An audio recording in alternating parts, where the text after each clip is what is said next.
Hey again! I really hope you've been encouraged so far, and I hope you're not annoyed with my background or the fact that all of these videos are running back to back. Just hope that I can encourage you. So, we are on step 2. Read and make observations. This is a fun one for people who like to study and for people who are experiencing a book of the Bible for the first time. But I'll tell you what, even though I grew up memorizing Romans as a kid, even though I grew up in church, even though I think I know everything that it says, when you read and you write down observations, you'll be surprised at all of the new things that jump out at you every time. Okay, this is a book study. So in a book study, your first goal is to understand the big picture of the book. I chose a clear, easy to read version of the Bible, and I set aside a chunk of reading time and my notebook and my pen so that first goal of reading was to read a big chunk. Read an entire section of the book that you're going to study. Romans, I wanted to read through and make observations on the whole first section about the gospel. So I read chapters 1 through 11, and I tried to outline it. So while you're observing, if you've never written an outline before, you could look up an outline of the book.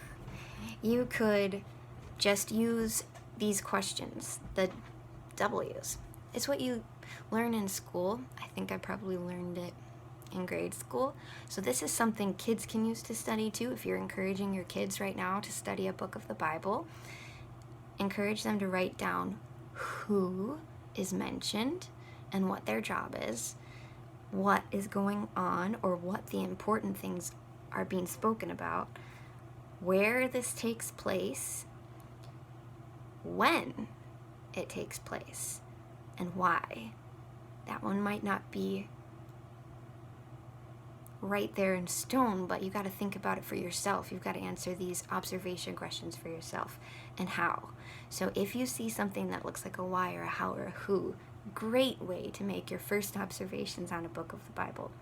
Another great way to make your observations is to say that verse is highlighted, that verse is a key verse, or that is a quotation. That seems like an important quotation.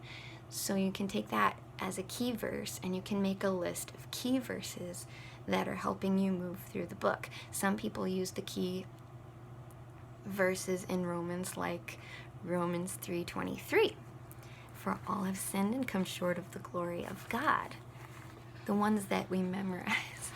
Romans 3:10 was another one. There's none righteous, no, not one. So if you see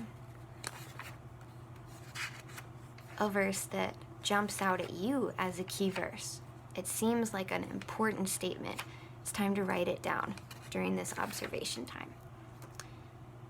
Also, another way that you can make observations is to go through grammatically and notice the connections between thoughts. What I mean is words like therefore, or because, or also, or but. Even but is a way to conjoin, bring together two thoughts. So those are important things to note because that'll give you the big picture, which is your first goal. That was step 2.